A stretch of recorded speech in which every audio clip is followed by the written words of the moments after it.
Bienvenidos a Radio Torrente.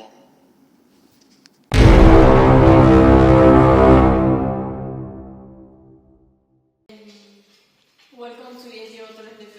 Our names are Lucas, Maria, Paulo, Maria, Ruth, Helena, and Valeria. And this time is the first we have the opportunity to interview some teachers from another country, so we are quite happy. Are you ready for our questions? Yes. What do you enjoy most about your job?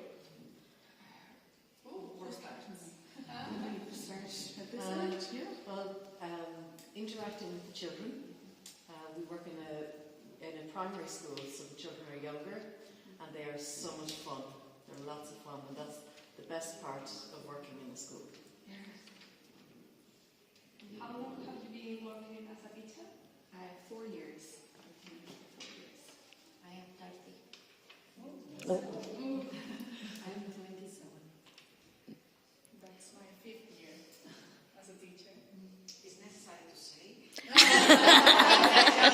55 years. Oh. I started when I was very young, and I am 57, so imagine. Yes, a lot.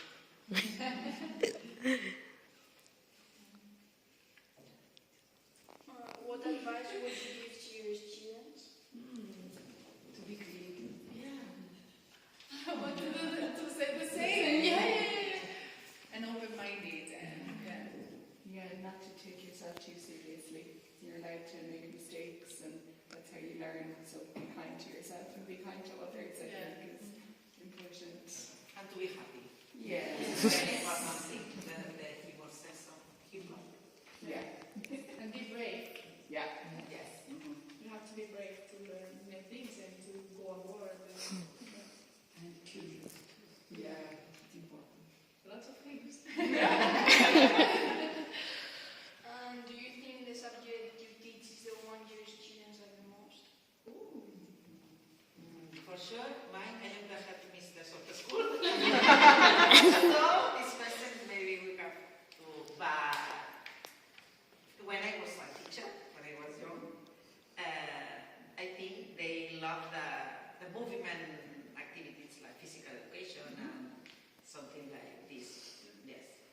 For me, I teach art and English, and in art I see them enjoying a lot. In English as well, but maybe in art they feel like more free to create, and I think they really enjoy. I don't know if it's their favorite subject, but they enjoy art and English as well.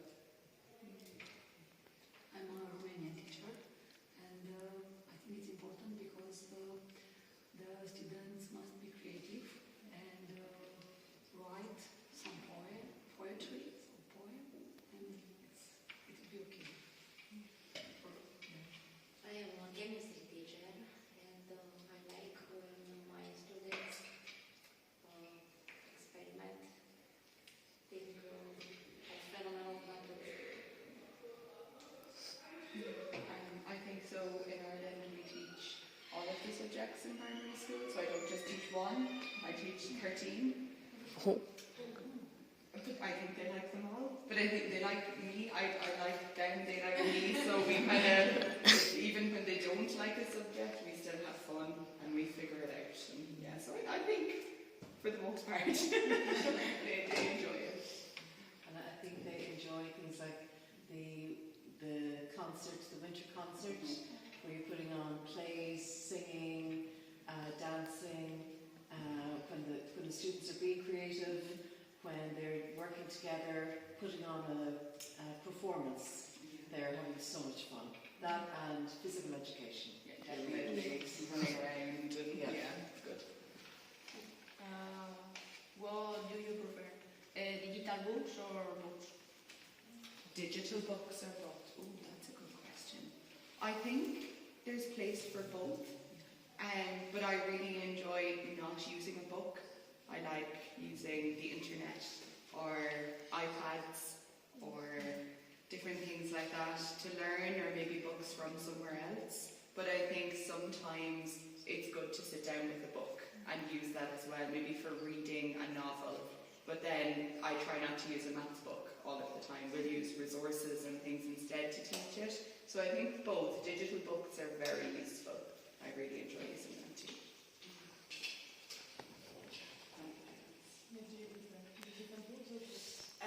I think the same. Maybe the both, because in the school we try to say no books, but it's not. The teachers are not ready for that because you are digital, but the teachers that stayed or started years ago, we are not ready for that. The students teach us, so it's not fair for the students as well. So we have to have a guide, and the book is possible to be a guide for us, but then we have to give different activities the different way because the society is really different, and you are digital totally. Yes. So it's a challenge for us. It's difficult for teachers as well. When I studied in primary, we had books, and in university it was everything digital, and I print everything because I need it.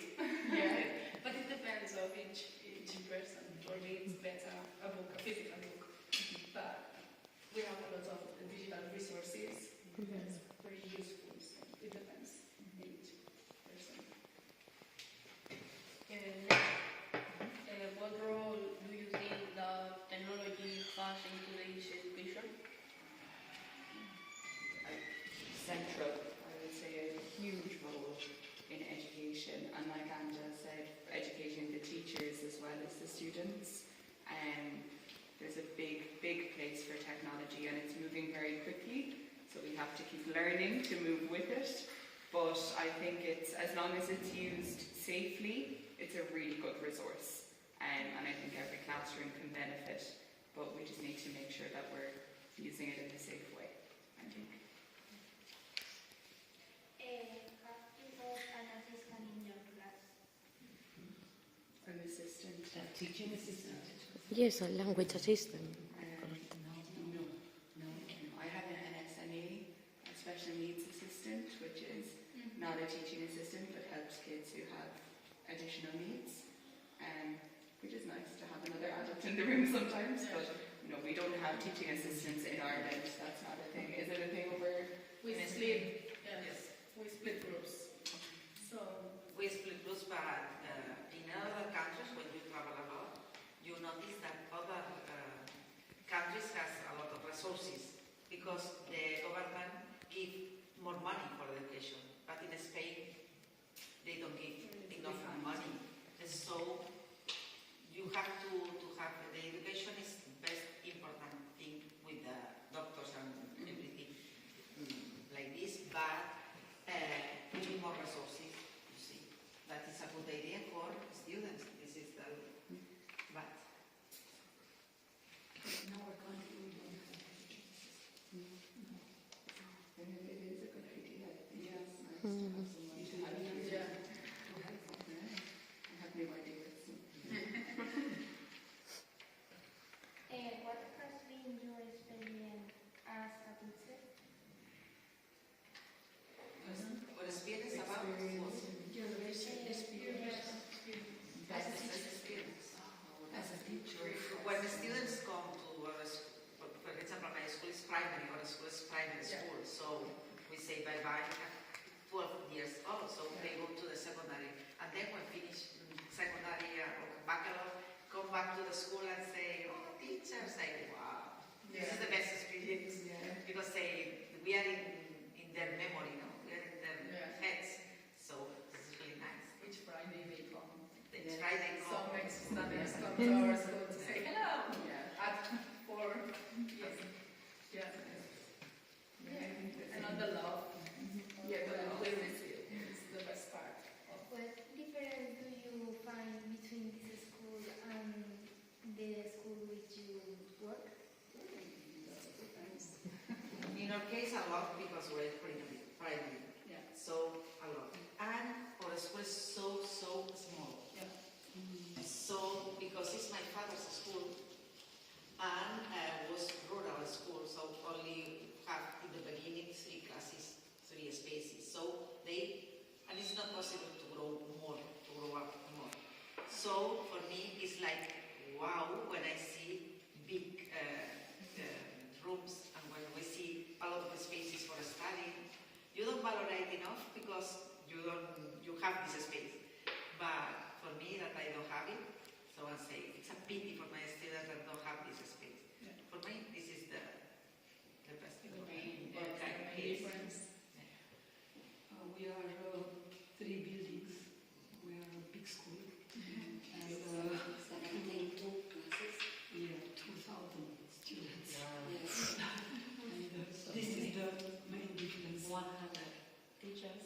Uf. They have 100 teachers. I have 20 teachers in total. And I think because it's a primary school and a secondary school, there's a lot of differences. You move and you have different teachers for different subjects. I think that's nice at your age. I teach 6th class, so they're 12 and they're moving on to that, but it's nice to have them in the one class for one final year and then let them out into the world and more independence, I think, at this level as well. You have more freedom, you're allowed to do things and you're trusted, so I think that's an important step into a high school or a secondary school. You are very creative and you have a wonderful school. Congratulations. A teacher's atmosphere. When you arrive to a school, you notice, like if it's good or, and we saw the teachers in the room, in the smaller room, and the attitude of the teachers and it's very good here, the atmosphere. This is very important. You are lucky. Yes. I love you. Do you have any students with special needs in your class? How do you teach them? That's a great question. Ireland is like a specialist in this kind of students. We've had children who are in our class, and some of them, we have autism classes, and the children can integrate up into the mainstream class for subjects that is accessible to them. Or you have children in your class with different diagnoses, ADHD, autism, lots of different things. I think the main thing is not to make them feel like they're different, because they're just learning, their brain is a little bit different, but they are still part of the class, and it's really important to make sure that they feel welcome and feel included. So they do the same work, but the questions I'd ask would be a little bit different. Or if we were doing a project, it might look a little bit different for that child. But that's up to me and the child to figure out together, so everybody else feels like you're all doing the same thing. And I think that is important, but it's also important for the other children to realise that just because somebody has special needs doesn't mean that they can't still access the curriculum and work in the classroom. So it's breaking down barriers, because it was very different in Ireland years ago, and there was a big divide. It was special needs and mainstream, but now we've come together and we're figuring it out. So I think inclusion is the main thing, definitely. The inclusion is the main thing, and it's a little bit frustrating for teachers, because when you study, there is like a subject. The education needs is like a subject in Spain. So we are not ready for that. And we want to have more resources, and this is for that maybe the politician and they have to send us resources and people who knows this. This is a little bit frustrating because we want, but we don't have the tools, and this is. And we're lucky in our school that we have a lot of opportunities to learn, and we have the autism class, so we can go down there and teach and learn, and that's really special. So we're privileged. Not all schools are like that, and we do recognise that we're very lucky, but it means that you can teach everybody then, which is nice. How do you include the IA in your classes? Good question. Yes, the intelligence, artificial intelligence. Yes. Right now it's really new, but I say the same, we are not ready for that. But we are, for example, I did one webinar last week about this, because in internet there are a lot of free resources for knowing more.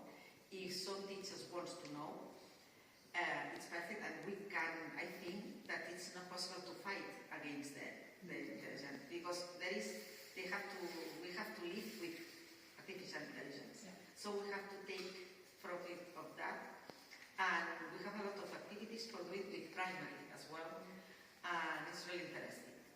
I want to show you really nice activities to do it. So we can introduce, because if not introduce, the students find the way to arrive there. Because I use a lot, like as head mistress, I use a lot to do so we have to open that door. I think so. And sometimes I use AI for lesson plans, and it's really nice because I don't want to do the same thing all of the time, and I want to be better, but my brain is only so big, so I use AI to help me be more creative, and it can be really useful if used properly. I think that's always the key. You have to just use it safely and not put any names or anything into it, but it can be fun. I think you can, would you use it in anything? Our students like ChatGPT. Yes. Their homework. Yeah. Some. Yeah. But again, it can help. It can help with the homework. It doesn't do the homework for you, but it can help you. If you use it properly, it's a good thing, I think. Let's find some resources. It's important for us to improve our knowledge. Why are you interested in our project, in this project? Because it's the topic of this project is so amazing. Because it's the art to be more creative writing. This is nice. To speak about the artist, woman artist as well. Because maybe the woman we have to clarify that there are a lot of women with a lot of skills, and this is visualize this. And maybe to do like digital as well. Like what right now is so speedy. The time is big. But at the beginning of the project, like what is wow, it's the best option at the beginning. And this is 1 year and a half. Maybe if we think about this activity, we don't use because what is like we use another. So it's so quickly. It is so quick. Yes, it's so Yes. We get to meet so many lovely students and teachers and see new schools, and that's a really nice part of the project too. And I think seeing your creativity and you being brave enough to stand up in front of a group of adults and ask questions, that's what we do. That's our job, is to try and help people and foster young people to be brave, but you're doing it. And this project allows young people to have a voice and to practice a bit of English if it's not your first language, and teach us some Spanish. And, it's really nice. It's a lovely way of getting to know other countries and other education systems creatively, which I think is the key. It's creative and fun. Yeah. And see different realities. Yes. Take some ideas. Oh. Copy some things. Yeah, I've taken so many pictures in your school, and I want to use that in my classroom. I think it's really nice to see. We are a big family. Erasmus. It does feel that way. Yeah, we can share ideas. And art and creativity are international. Yes. Absolutely. We can all appreciate everybody's art. Yeah. So I think we're done with the questions. Okay. Thank you very much.